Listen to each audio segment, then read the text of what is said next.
Hello my dear TV for you viewers. Actually வந்து movie review தான், ஒரு படத்தை பற்றின மூவி ரிவ்யூ. என்னைக்காவது ஒரு நாள் வந்து ஏதாவது ஒரு படம் பார்க்கும்போது அந்த படத்தோட தாக்கம் வந்து எத்தனை நாள் நம்ம மனசில் நிற்குதோ அந்தளவு அந்த படம் வந்து ஒரு சூப்பர் ஃபிலிம் சொல்லலாம். ஒரு சில படங்கள் வந்து கிட்டத்தட்ட ஒரு 2-3 நாள் வந்து அந்த படத்தை பற்றின நினைவுகள் வந்து நம்ம மனசுலேருந்து போகாது. நிறைய விஷயங்களில் வந்து நம்மளோட லைஃப்பை வந்து நம்மளால் வாழ முடியாமல் நிறைய விஷயங்கள் வந்து பாதிக்கிற மாதிரி இருக்கும். அந்த மாதிரியான படங்கள் வந்து தமிழ் சினிமாவில் இது மாதிரி நிறைய படங்கள் வந்தது உண்டு. ரீசெண்ட் டைமில் வந்து பேரன்பு கூட அந்த மாதிரியான ஒரு வகையான படம் அப்படின்ற மாதிரியோட சொல்லலாம். அந்த வகையில் டூ லேட் அந்த படம் வந்து ரொம்ப பழைய படம். கிட்டத்தட்ட ஒரு 2-3 வருஷத்துக்கு முன்னாடி எடுத்த படம். படத்துக்குள்ளே வந்து பழைய 500 பழைய 1000 நோட்டெலாம் காட்டுறாங்க. அதிலே தெரிஞ்சது இந்த படம் வந்து எவ்வளோ நாளைக்கு முன்னாடி எடுக்கப்பட்ட படம்ட்டு.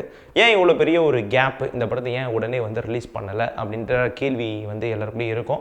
ரீசன் என்னன்னா, வேர்ல்டு முழுக்க நிறைய ஃபிலிம் ஃபெஸ்டிவலுக்கு இந்த படம் வந்து அனுப்பப்பட்டிருக்கு. கிட்டத்தட்ட இந்த படம் வந்து 100 ஃபெஸ்டிவல், 84 நாமினேஷன் அண்ட் 32 அவார்ட்ஸ் வந்து வின் பண்ணியிருக்கு, கொடுத்தாங்க. எந்த வேர்ல்டு வைடு, இட்டாலி, அது யூரோப்பு, நார்த்து, சவுத்துன்ட்டு வேர்ல்டு முழுக்க நிறைய இடங்கள் இந்த படத்தில் அனுப்பப்பட்டிருக்கு. நம்மளோட ஊர்லேயே வந்து 65th நேஷனல் அவார்டில் பெஸ்ட் ஃபீச்சர் ஃபிலிம் என்ற அவார்டை வந்து இந்த படம் வந்து தட்டி இருக்கு. இப்போ ஏற்பட்ட அவார்ட்ஸ் வாங்கினாலே நம்ம தெரியல, இந்த படம் பார்க்கணுன்ற ஒரு ஆர்வம் வந்து ரொம்ப ஜாஸ்தியாக இருந்தது. ரொம்ப ஒரு யதார்த்தமான வாழ்க்கை. ஒரு அப்பா, ஒரு அம்மா, ஒரு பையன், 3 பேரோட லைஃப், அவங்களோட வாழ்க்கை எப்படி இருக்கும், கிட்டத்தட்ட எப்படி சொல்கிறதுனா, தான் இருக்கிறதுக்கே வீடு இருக்காது, ஆனால் எல்லாத்தையும் வீட்டில் வச்சுருப்பாங்க. அதே மாதிரி தான் இந்த படம். அவங்க இருக்கிறதுக்கே வீடு இல்லாத ஒரு கட்டத்தில் இந்த வீட்டில் வந்து நிறைய எலிகள் வந்து வாழும், நிறைய சிட்டுக்குருவிகள் வாழும். எல்லாத்துக்கும் வந்து வாழ்க்கை கொடுக்குற ஒரு குடும்பம்னு சொல்லலாம். நிறைய பேருக்கு வந்து ஆக்சுவலி வந்து சென்னையில் வாழ்கிறவங்களுக்கு வந்து இருக்கிற ஒரு பெரிய ப்ராப்ளம் என்ன, இருக்கிறதுக்கு வீடு. இந்த படம் பார்க்கும்போது என்னோட ஒரு பாஸ்ட் லைஃப் வந்து ஆக்சுவலி கனெக்ட் ஆயிடுச்சு. நாங்கள் கூட பிகினிங் டைமில் அவங்களோட வாழ்க்கை ஆரம்பிக்கும் போது வீடுன்றது ஒரு மிகப்பெரிய பிரச்சனையாக இருக்கும். வீட்டில் வந்து என்னென்ன பிரச்சனை நடக்கும், வீட்டில் வந்து ஆணி அடிக்கக்கூடாது, அதை பண்ணக்கூடாது, நிறைய ஏகப்பட்ட ப்ராப்ளம்ஸ்லாம் தாண்டி தான் வாழ்கிற மாதிரியான பிரச்சனைகள் இருக்கும். பட் ஆனால் அதை விட பெரிய ப்ராப்ளம்ஸ் இருக்க தொட்டு அது வந்து நம்ம கண்ணுக்கு வந்து ஒரு பெரிய விஷயமா தெரியாது. காலப்போக்கில் அப்படியே வாழ்ந்துட்டு போயிடுவோம். ஆனால் இந்த படத்தோட மையக்கருவே ஒரு குடும்பத்துக்கு வீடு எவ்வளோ முக்கியன்ற ஒரு விஷயத்தை வந்து அடிப்படையாக கொண்டது தான். அதிலே வந்து சொல்லணும் அப்படின்னா வந்து சினிமாட்டோகிராஃபி அந்த படத்தில் எனக்கு ரொம்பவே பிடிச்சிருந்தது. செழியன் சாரோட சினிமாட்டோகிராஃபி. செழியன் சாரோட சினிமாட்டோகிராஃபி எடுத்து நான் அதை வந்து விலவரிக்கிற அளவு நான் ஒன்றும் அவ்வளோ பெரிய ஞானி கிடையாது. பட் இருந்தாலும் இந்த படத்தில் ரொம்ப பிடிச்ச விஷயம் என்னன்னா, ரொம்ப ஒரு எந்த ஒரு ஃபில்டர் எதுவுமே போடாமல் அப்படியே லைவ் ஆக்ஷன் சொல்லலாம், அந்த நம்ம அப்படியே கேப்சர் பண்ணி அப்படியே கொடுத்த மாதிரி சினிமாட்டோகிராஃபி இருந்தது. பர்டிகுலராக ஒரு ஷாட்டில் வந்து தன்னோட மனைவியும் குழந்தையும் தூங்கிட்டு இருக்கும்போது அவர் வந்து அந்த ஜன்னலில் பார்த்துட்டு இருக்கும்போது வெளியில் ஏதோ ஒன்று பாஸ் ஆகிப்போம், ஒரு ஐஸ்கிரீம் வண்டி மாதிரி ஏதோ ஒன்று பாஸ் ஆகிப்போம். அந்த லைட்டிங் பேட்டர்ன் ஒன்று போதும், ஒரு எவ்வளோ பெரிய சினிமாட்டோகிராஃபர்ன்றத இந்த படம் வந்து காமிச்சிருந்தது.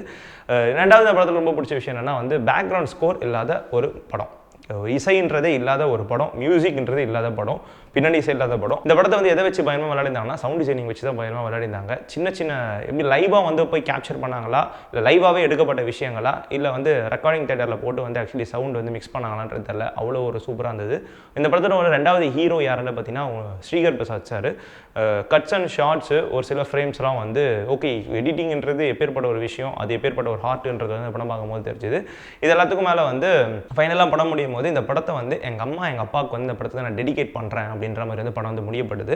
எதிர்பார்க்காத திருப்பங்கள்ன்ற மாதிரிலாம் எதுவுமே சொல்ல முடியாது. லைவாக ஒருத்தவங்களோட வாழ்க்கையை நம்ம பார்க்குற மாதிரி தான் அந்த படம் வந்து அமைஞ்சிருந்தது. ஆனால் படத்தோட கடைசி ஒரு 20 நிமிஷம் மட்டும் என்ன நடக்க போதோ அப்படின்ற ஒரு எதிர்பார்ப்பு வந்து கொடுத்துருந்தது. அதில் எண்டிங்கில் வந்து அந்த ஒரு விஷயத்தை ரிவீல் பண்ண வேண்டாம்னு நினைக்கிறேன். பட் இப்படியும் வந்து நிறைய பேர் வந்து வாழ்கிறாங்களா என்ற ஒரு தாக்கத்தை வந்து இந்த படம் வந்து கொடுத்துருந்தது. அதிலே பர்டிகுலராக வந்து இந்த ஹவுஸ் ஓனர் அவங்களோட தொல்லை, அதுலேயும் வந்து இந்த படத்துக்கு செலக்ட் பண்ணி போட்டு ஆடிஷன் வந்து ஹவுஸ் ஓனர் வந்து வேறு லெவலு, பார்த்த உடனே இரிட்டேட்டிங் வர மாதிரியான ஃபேஸு, அவ்வளோ ஒரு நெக்கில் பிடிச்ச கேரக்டர், இப்படிலாம் கூட வாழ்கிறாங்க அப்படின்ற மாதிரியான விஷயங்கள் வந்து பார்க்கும்போது சமுதாயத்து மேலே சில கோவங்கள் வந்து கொடுத்துருந்தது. ஒரு வீட்டுக்குன்னு நான் போனேன்னா, நீங்கள் என்ன ஆளுங்க, நீங்கள் என்ன ஜாதி, நீங்கள் என்ன பண்ணுறீங்க, நீங்கள் வெஜ் சாப்பிட்டீங்களா நான்வெஜ் சாப்பிட்டீங்களான்ற பெரிய ப்ராப்ளம்ஸ்லாம் இன்றைக்கும் வந்து நடுத்தர குடும்பத்தை சேர்ந்தவங்க சென்னையில் வந்து அதை அனுபவிச்சுட்டு இருக்கான்னு கேட்கும்போது நிறைய இடங்களில் கண்களை கழிச்சு தான் சொல்லணும். நிறைய பேர் வந்து தமிழ் சினிமானா என்னடா அப்படின்ட்டு கேள்வி கேட்குறவங்களுக்கு இந்த மாதிரியான படங்கள் வந்து ஒரு மிகப்பெரிய எடுத்துக்காட்டு. இதுதான் தமிழ் சினிமா அப்படின்ற மாதிரி. இன்னொரு முக்கியமான விஷயம் என்னன்னா, இந்த படத்தோட கேஸ்ட் சொல்லலாம். சந்தோஷ் ஸ்ரீராம் செழியன் சாரோட அசிஸ்டன்ட் சினிமாட்டோகிராஃபராக கிட்டத்தட்ட ஒரு 10 வருஷம் செழியன் சார் கூட இருக்கிறவன்ட்டு செழியன் சார் வந்து சொல்லியிருந்தார். ரொம்ப யதார்த்தமான நடிப்பு. அதுலேயும் சுசீலான்ற கேரக்டர், அதாவது நிறைய விஷயங்களை சாக்ரிஃபைஸ் பண்ணுவாங்களே. இப்போ உங்கள் வீட்டில் ஒரு அம்மா இருப்பாங்க, எங்கள் வீட்டில் ஒரு அம்மா இருப்பாங்க இல்லையா, அவங்க தன்னோட ஹஸ்பண்ட் கோசம் தன்னோட குழந்தைங்களுக்கோசம் எவ்வளோ விஷயத்தை சாக்ரிஃபைஸ் பண்ணி இந்த உலகத்தில் வாழ்வாங்க. அப்பேற்பட்ட ஒரு கேரக்டர். அண்ட் தருண் என்ற அந்த ஒரு பையன் படத்தில் பார்க்கும்போது ரொம்ப சின்ன பையனாக இருந்தால், நான் நேரில் பார்க்கும்போது பையன் பயமாக வளர்ந்துட்டான். ஸோ அவ்வளோ ஒரு மெச்சூர்டான ஒரு ஆக்டிங் அந்த பையன்கிட்ட இருந்து நிறைய விஷயங்கள் வந்து பார்க்குற மாதிரி இருந்தது. ஸோ இந்த மாதிரி வந்து இந்த படத்தை வந்து நிறைய இடங்களில் வந்து நம்ம வந்து எடிஃபை பண்ணிட்டு போயிட்டே இருக்கலாம். அதுலேயும் வந்து நான் எவ்வளோ ஃபிலிம்ஸ் பார்த்துருக்கேன். பட் இந்த படத்தில் எனக்கு ரொம்ப பிடிச்ச ஒரு விஷயம் என்னென்னா 99 மினிட்ஸ் தான் படம். படத்தில் வந்து இன்டர்வல் பிளாக் எதுவுமே கிடையாது. 99 மினிட்ஸ் வந்து படம் அப்படியே போச்சு.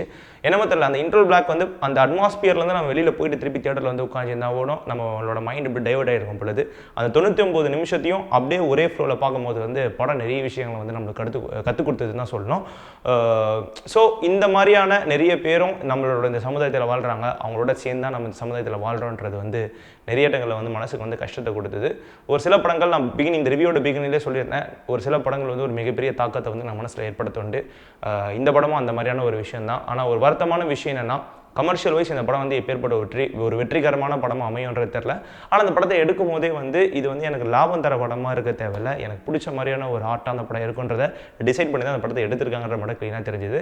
கண்டிப்பாக தமிழ் சினிமாவை நேசிக்கிற ஒவ்வொருத்தரும் தலையில் தூக்கி வச்சு கொண்டாடுற ஒரு முக்கியமான படம் தான் டூ லைட். இந்த மாதிரியான படங்களையும் நம்ம ஆதரிக்கணுன்றது, கமர்ஷியலாக நிறைய படங்கள் பார்த்து நம்ம என்ஜாய் பண்ணாலும் இந்த மாதிரியான படங்களையும் நம்ம ஆதரிச்சுட்டு ரெட் கார்பெட் போட்டு வரவேற்கணுன்றது ஒரு ரிவ்யூவராக என்னோட தாழ்மையான கருத்து.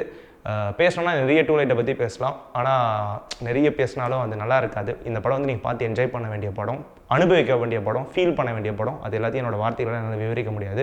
ஓவராலாக எங்களோட நெட்டி ரிவ்யூ டீம் இந்த படத்துக்கு கொடுக்குற ஸ்டார் 4. கண்டிப்பாக போய் தியேட்டரில் பாருங்கள். இந்த மாதிரியான படங்களை வந்து வரவேற்கணும், மிஸ் பண்ணிடாதீங்க. வேறு ஒரு இன்ட்ரெஸ்டிங்கான வீடியோ அண்ட் இன்ட்ரெஸ்டிங்கான கான்செப்டோட நான் வந்து உங்களை சந்திக்கிறேன். அதெல்லாம் டாட்டா, பாய் பாய். எல்லாருக்கும் வணக்கம். நெட் டிவி ஃபார் யூ சேனலுக்கு சப்ஸ்கிரைப் பண்ணுங்கள். ஆல்ரெடி அவங்க 7.8 lakh வியூவர்ஷிப் சப்ஸ்கிரைபர்ஸ் இருக்காங்க. கூடிய சீக்கிரமே 1 million சப்ஸ்கிரைபர் ரீச் ஆகுது என்னுடைய வாழ்க்கை.